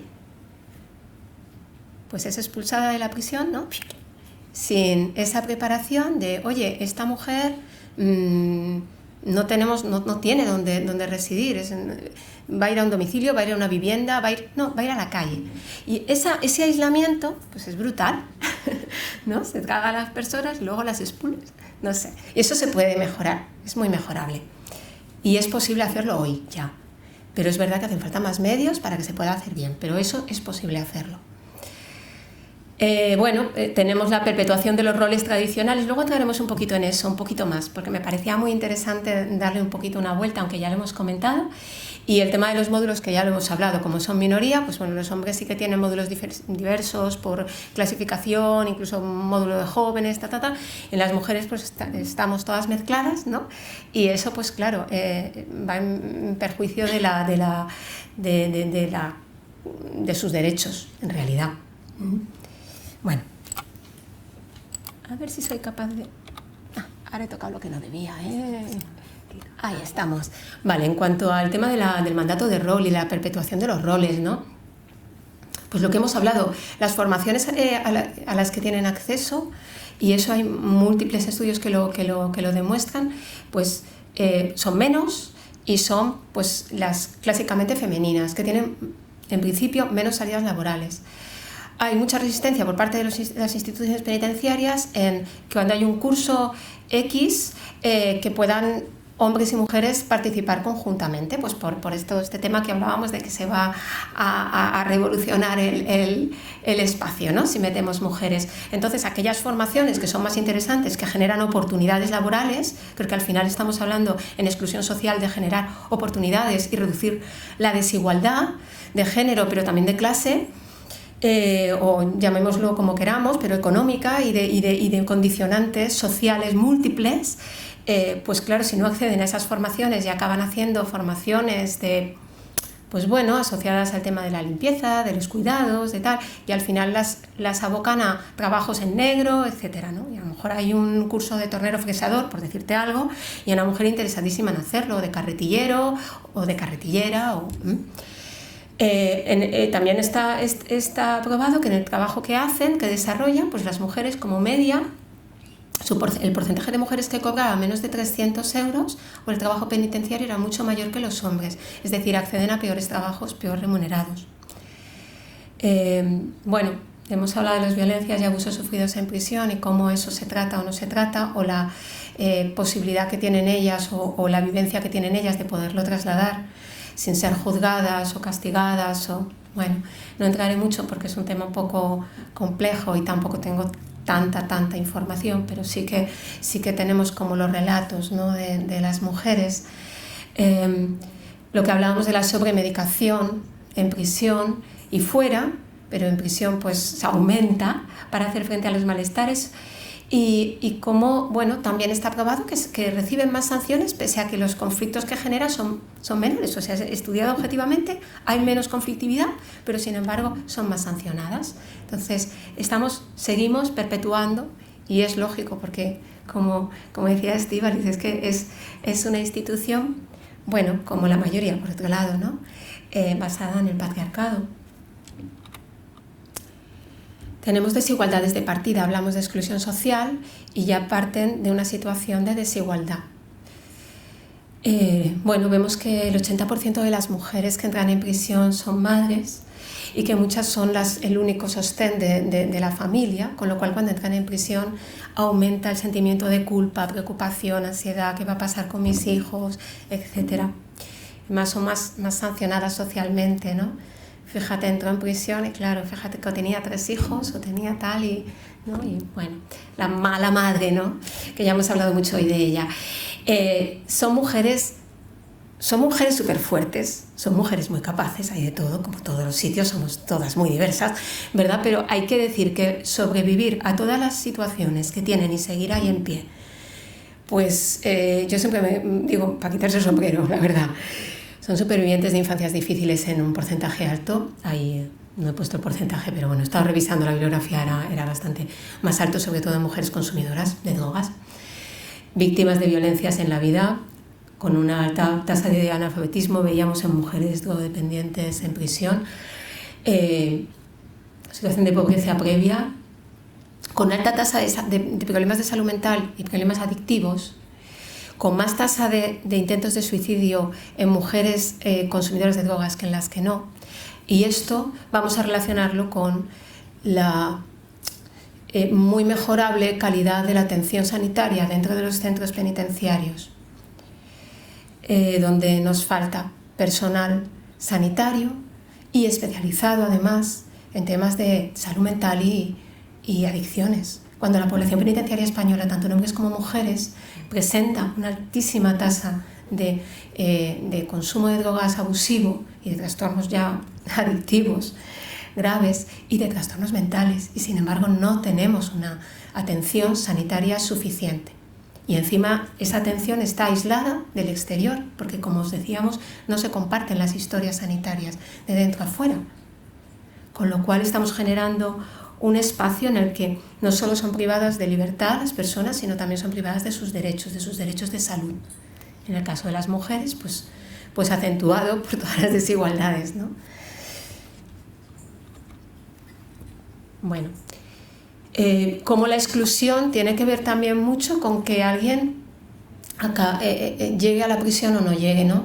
Si vemos que están sobrerepresentadas las mujeres extranjeras y que están sobrerepresentadas las mujeres de etnia gitana, un 25% de mujeres en población penitenciaria de etnia gitana frente a un 1,5% en población general, bueno, pues creo que podemos de alguna manera deducir que el tema de la exclusión social influye bastante, y si no lo tenemos en cuenta durante el tiempo de prisión, el trabajar sobre generación de oportunidades para romper con el círculo de la exclusión, pues bueno, pues entonces, pues lo que decíamos al principio, lo único que estamos haciendo es aislar a la gente un tiempo ahí dentro y después la volvemos a sacar y después volver a entrar y así indefinidamente. Bueno, vemos que la edad se va progresivamente envejeciendo a la población penitenciaria femenina, seguramente podríamos pensar en la reincidencia. Me quedan 10 minutos, voy a ir más rápido. Bueno, vemos muchas mujeres con un gran aislamiento social, sin apoyo familiar, muchas mujeres en situación de sinhogarismo. Ya hablábamos antes de la necesidad de que se prepare la salida y que no se deje a la gente de golpe en la calle otra vez, porque es una barbaridad absoluta. Y bueno, tenemos buenas noticias. Las mujeres, en general los seres humanos, pero en el caso de las mujeres, la respuesta al apoyo y al acompañamiento es muy positiva, es muy buena. Se tienen muy buenos resultados cuando se acompaña bien el proceso vital, sobre todo en este caso estamos hablando de mujeres con consumo de drogas y situaciones de exclusión social. Hay que hacerlo bien. Hay que poner medios, pero la respuesta es buena. Es decir, se pueden obtener muy buenos resultados, sobre todo para ellas, para que puedan salir del círculo de la exclusión social, la prisión. No estoy entrando mucho en el tema del consumo, pero quiero decir que el tema del consumo, que siempre se pone como... Me voy a saltar los datos, ¿eh? Vale. El tema del consumo, que se pone siempre como el problema principal, creo que hay que tratarlo, pero... hay que tenerlo como un elemento más, un elemento importante, pero no es el foco donde tenemos que poner toda la atención. Es decir, con todas las cosas que atraviesan a estas mujeres, si solamente nos ponemos en el tema de que consume, igual nos estamos dejando todo lo que realmente les está importando a ellas. Entonces, el consumo hay que tenerlo en cuenta porque condiciona muchísimas cosas en tu vida. Cuando tienes un consumo sobre todo abusivo, te condiciona, te limita en muchas cosas. Pero a cada uno nos limita de una manera. Entonces hay que poner en lo micro, hay que poner el foco primero en qué le pasa a esa mujer, qué quiere esa mujer, hacia dónde quiere ir, cómo la podemos acompañar para que pueda ir hacia allí y desde el enfoque de derechos, que las compañeras yo creo que han descrito muy bien. El paso de por prisión no las tiene que desgarrar de todos sus derechos, muchísimo menos. Solamente limita la libertad, que ya es bastante. ¿Podemos trabajar para un futuro que rompa el círculo, exclusión, consumo, prisión? Pues bueno, sí, o al menos nosotras queremos creer que sí, y nos vamos a empeñar en que sea que sí. Y yo creo que aquí somos muchas y muchos los que queremos que sea que sí, por eso estamos aquí hoy, ¿no? Propuestas concretas. Bueno, ya hay bases que hay que desarrollar y que ya el propio Ministerio pone bases del trabajo además con mujeres presas que, bueno, pues tiene ahí como unas indicaciones que yo creo que aún estamos lejos de desarrollar y de implementar. No quería perderle un poco esta diapo de ya hay una conciencia dentro de la propia administración. Pero esa conciencia, vuelvo a lo macro, si no ponemos medios, hay que invertir en recursos humanos, sobre todo. Yo creo que a nivel de recursos estructurales se ha invertido, se puede invertir más siempre, claro, pero recursos humanos es una carencia muy clara en los centros penitenciarios. Y todas estas cosas que se pusieron en 2010 como programas diferenciados que tenían que haber, si no hay recursos humanos, no se van a poner en marcha, se van a quedar en el papel. De hecho, en parte, yo creo que se está quedando en el papel, ya están pasando más de 10 años.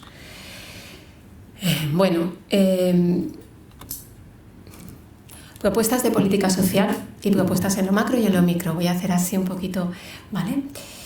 He hablado ya de la inversión, no insisto más.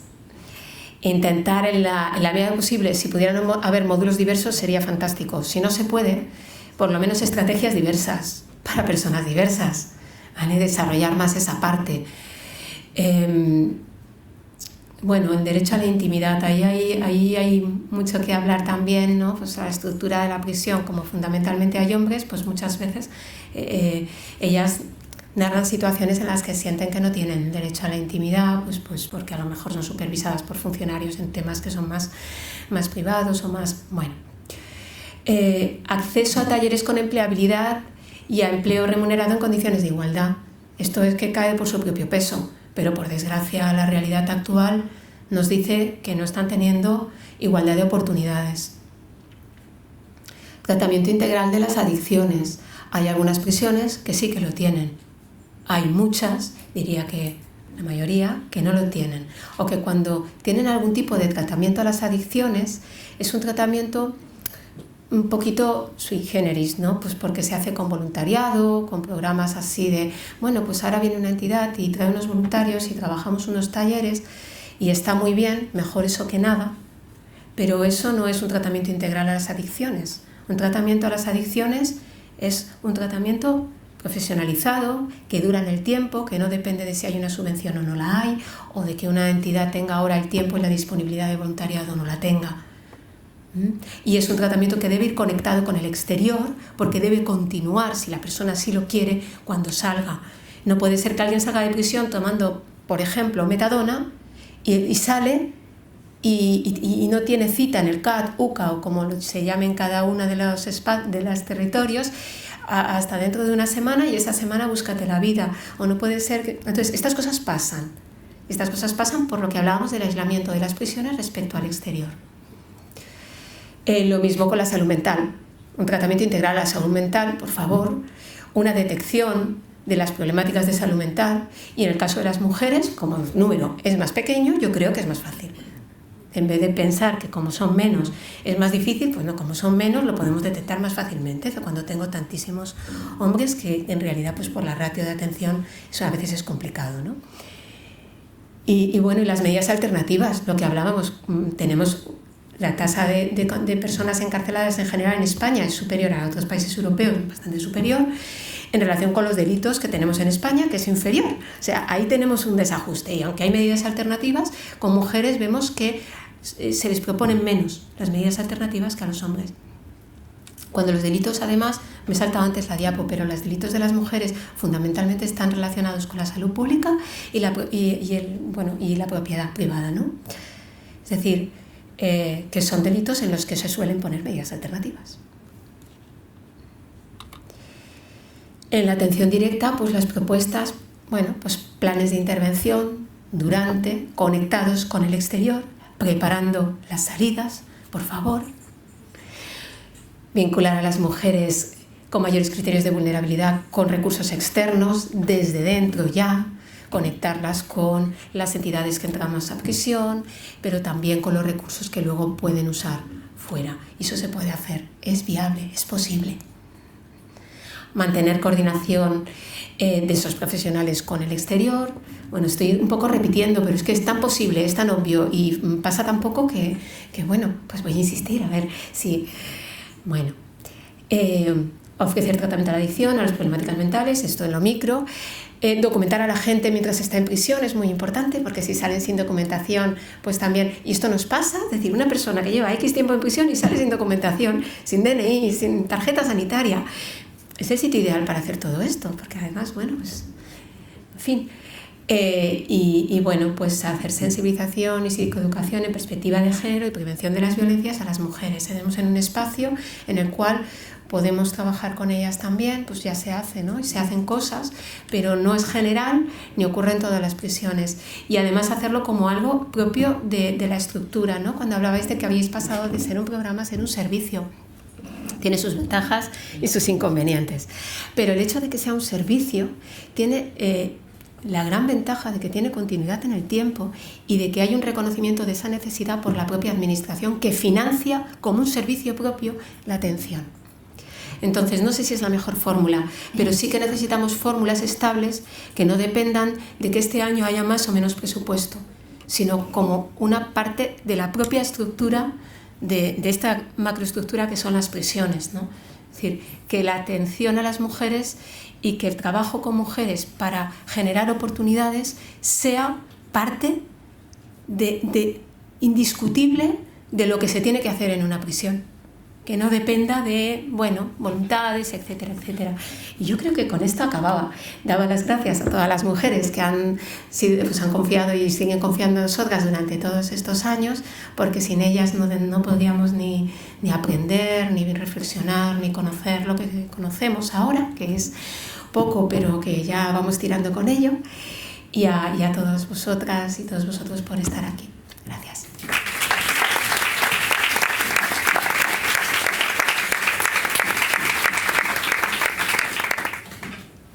¿Quiere alguien preguntar algo? ¿Nadie quiere preguntar nada? Hola, buenos días. Bueno, agradecer a los responsables de la organización de esta jornada, sobre todo por la paciencia que han tenido con los medios electrónicos. Sobre todo a Estíbaliz, Paqui, María Luisa y Belén, de verdad, que gracias por vuestros conocimientos y gracias por la paciencia. Y sobre todo a Fundación Malva, Fundación de la Comunidad, bueno, Proyecto Malva, perdón, agradeceros el haber contado con nosotros y, por favor, que se repita con un proyecto nuevo y con más conocimientos. Muchísimas gracias y gracias también a vosotros. Gracias. ¿Alguien quiere comentar algo? ¿Nadie? Yo quería hacerte una pregunta, Belén. Bueno, la verdad, farmacéutica de salud pública de este organismo, gracias a todas, porque yo creo que como todos los asistentes, a mí se me han puesto los pelos de punta, las intervenciones me han encantado y bueno, quería, referente a tu última ponencia, veo, no sé, privacidad de derechos, privacidad de recursos sociales, privacidad de salud. Ostras, qué frustración, porque veo un trabajón ahí detrás. ¿Cuál es el canal de comunicación o directo con el Ministerio del Interior? Porque desde Sanidad es lo que somos. Por ejemplo, con todo esto del COVID, me consta que ha habido servicios sanitarios que han tenido un contacto directo con salud pública, tanto ministerial como autonómico, el trabajador social. ¿Qué canal tenéis de comunicación? Porque hay muchos programas, pero lo llamamos falta de recursos. Ostras, no sé si son falta de recursos, falta de calidad funcionarial. ¿Qué barrera más grande, ¿no? ¿Qué dice el Ministerio del Interior? No sé lo que dice el Ministerio del Interior, la verdad. Me gustaría poderle preguntar aquí ahora, pero a ver, lo cierto es que yo creo que hay cosas que son salvables ya a fecha de hoy y que tampoco pienso que hay cosas que se pueden resolver y que hay cosas estructurales a la vez. Por eso hablaba un poco de lo macro y de lo micro todo el tiempo, ¿no? Y que muchas veces hay cosas que se pueden resolver, pero hay dinámicas que están desde muchos años funcionando de una manera concreta y que para cambiar las dinámicas de cualquier organización, cualquiera de la que estemos, cualquiera de nosotras, hace falta voluntad, pero sobre todo muchas veces voluntad política en el sentido de cómo se organizan las cosas y que se traslada a los propios profesionales que deben hacer, ¿no? Y yo tengo la sensación, pero esto es una sensación, aunque queda por ahí grabado, de que no solo en instituciones penitenciarias, ¿no? Pero pasa mucho en muchas instituciones que si no hay unas instrucciones claras de que esto lo vamos a hacer así y debe hacerse así, queda muy al arbitrio de que el profesional tenga la capacidad, tenga la voluntad.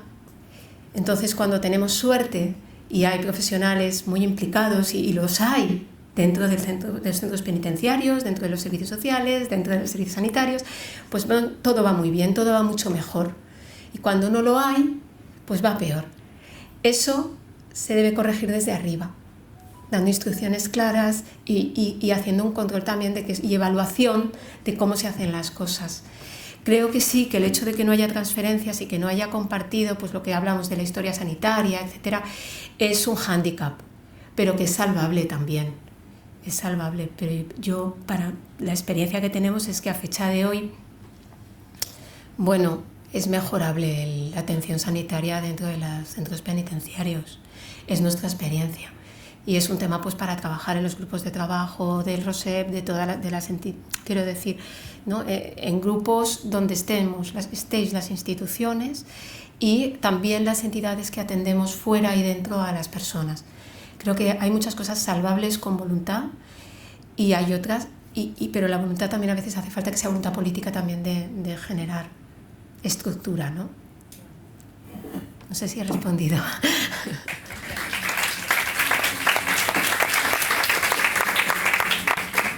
¿Más? ¿Nadie? ¿No os animáis a decir que está muy bien? Al final, allá. ¿Puede ser sin micro? Es que me pone muy nerviosa lo del micro y ahora no hay tanta gente. Claro. Te oímos.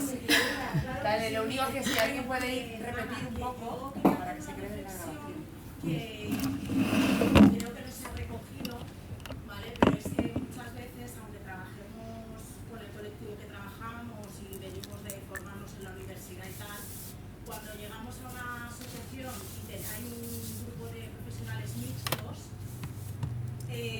pasa que cuando las mujeres argumentamos, el argumento de la mujer no tiene tanto peso. Y aunque seamos 7 mujeres en el grupo de trabajo y solo hay un hombre, en el momento que el hombre argumenta, ya has podido hacer la mejor argumentación de tu vida, que las compañeras dicen, no, es que él tiene razón. ¿Vale? Que también hay una cosa que creo que es estructural, que tenemos muy integrado, que es algo también propio de la cultura de empresa, de asociación o lo que sea, que es que entienden que el feminismo es una elección ideológica que tú has tomado y que estás ahí dando la murga porque eres la única que habla de cuestiones de género.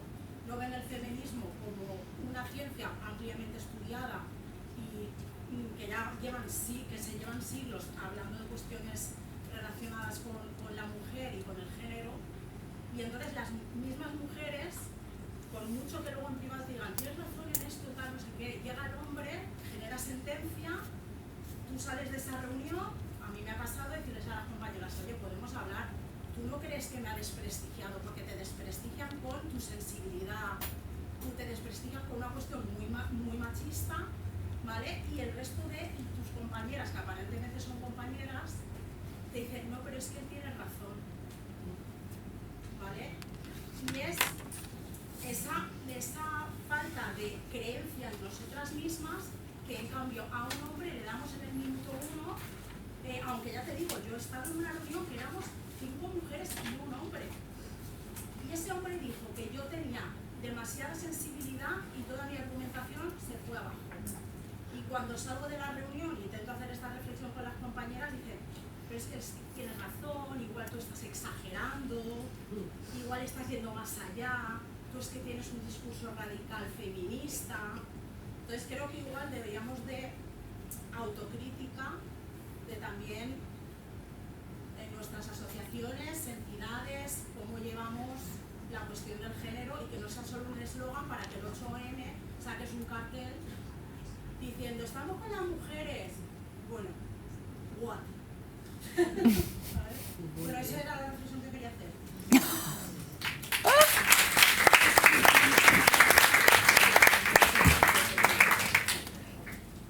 ¿Los demás?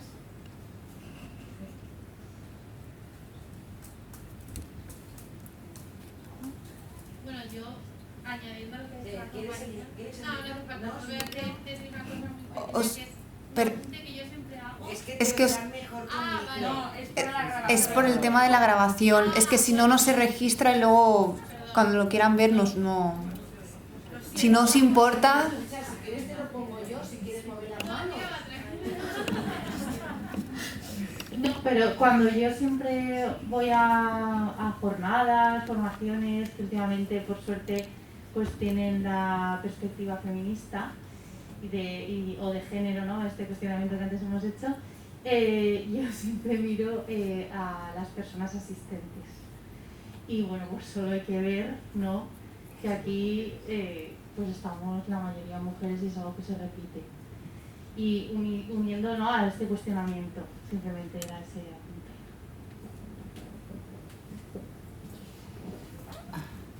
Aquí no. Ahí está. Sí, tiene que ser este. Llega hasta allí, ¿verdad? Sí. Yo, pues tendremos que hacer como las mujeres de prisión, buscar estrategias de resistencia, ¿no? De decir, es que... Y sí que el feminismo es un posicionamiento político, pero el machismo no solamente es un posicionamiento político, sino también estructural, ¿no? O sea, es como y además no sirve. Que nos han desprestigiado a todas por demasiada sensibilización, yo llevaría termómetros para ver cuánta de sensibilidad tenemos, etcétera, etcétera. Pero luego también yo creo que aquí nos tenemos que igual que las estrategias también tienen que ser estrategias de cuidado. ¿Hasta qué punto, no? Nos tenemos que estar peleando de forma constante o no de forma constante. ¿Cuáles los espacios en los que me quiero pelear, reivindicar o hacer? Y también respetar también eso como una forma también de cuidado, que no en todos los momentos estamos en plan reivindicativo y nos podemos poner ahí, que habrá momentos en los que usemos, me río porque no sé qué compartir alguna estrategia de resistencia, de decirle a un tipo, dilo tú, ¿no?, para que salga adelante alguna propuesta, ¿vale?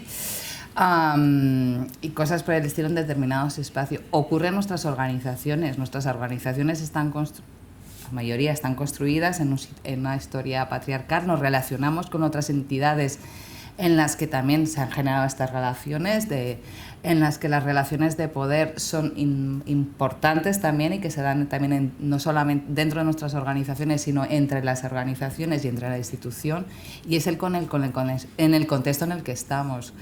Nos va a costar, igual que hay que abolir las prisiones, nos toca reventar el patriarcado, y esto nos va a costar mucho tiempo de poder abolir el patriarcado como un sistema opresor y que nos está oprimiendo a todas las que estamos aquí dentro, ¿no? En este sistema aislado y en el sistema de prisión. Bueno, no dejamos, hay momentos en los que nos cuesta poder ejercer nuestros derechos, también en los contextos fuera de prisiones, y esto lo tenemos que tener. Yo creo que lo tenemos que tener presente y que es algo que está ahí.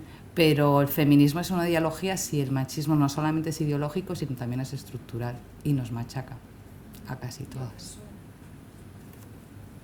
Y opresor, me estaba llevando Elizabeth, y opresor, ¿no? Y es esto, ¿no? El sentirte en esa situación. Bueno, poco a poco tendremos que desmontarlo, y ahí estamos intentando desmontarlo. Lo que pasa es que los sistemas pero igual que el sistema penitenciario, yo creo que es esto, los sistemas son súper listos y hacen todo lo posible por mantenerse y por seguir generando ese poder que se van reajustando y te van permitiendo hacer determinadas cosas. Pues el sistema penitenciario incorpora a la figura se me ha olvidado y todo. Del referente de género dentro de las prisiones para trabajar determinadas cuestiones, pero dentro de un sistema que ya está patriarcal, con lo cual es como que van metiendo piezas, ¿no? Pero no acaba de desaparecer, ¿no? Y bueno, pues ver también, y sobre todo no solamente tenemos que buscar aquellas situaciones de resistencia para nosotras, sino también es buscar espacios de cuidado para nosotras, ¿no? Que no todas estamos ahí, no todas podemos hacer lo mismo, y a veces las estrategias de resistencia en esta interseccionalidad son muy diferentes para unas para otras, también en las situaciones de privilegio que nosotras tengamos. Es decir, yo estoy en este momento en una situación de privilegio. Aparte de ser blanca, bueno, ya no, porque soy mayor y eso ya no me pone nada. Si fuera joven todavía, pero entonces es como blanca, estoy aquí sentada en una mesa, parece que sé que lo que digo, ¿no? Parece que tengo una experiencia. Esto me coloca en una situación de privilegio.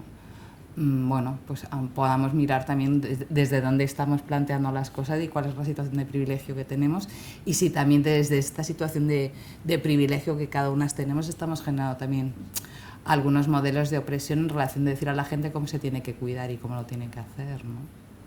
Entonces yo creo, y el problema del feminismo tiene esto, que es cuestionarnos, y es un poco lata. Entonces a veces necesitas como, me voy a ver una serie horrorosa,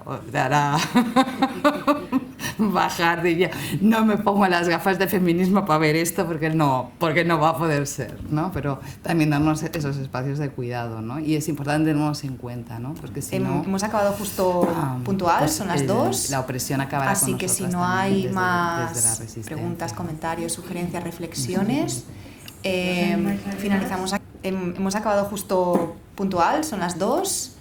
Así que si no hay más preguntas, comentarios, sugerencias, reflexiones, finalizamos aquí la jornada de hoy. Una vez más, agradecer a todas las personas asistentes, a las ponentes, al Plan Nacional sobre Drogas por la financiación, a la Generalitat Valenciana también por ofrecernos este espacio. Que nos vemos en otros lugares, en Valencia, en Barcelona, Madrid, donde nos lleve Malva. Y muchísimas gracias. Buenas tardes.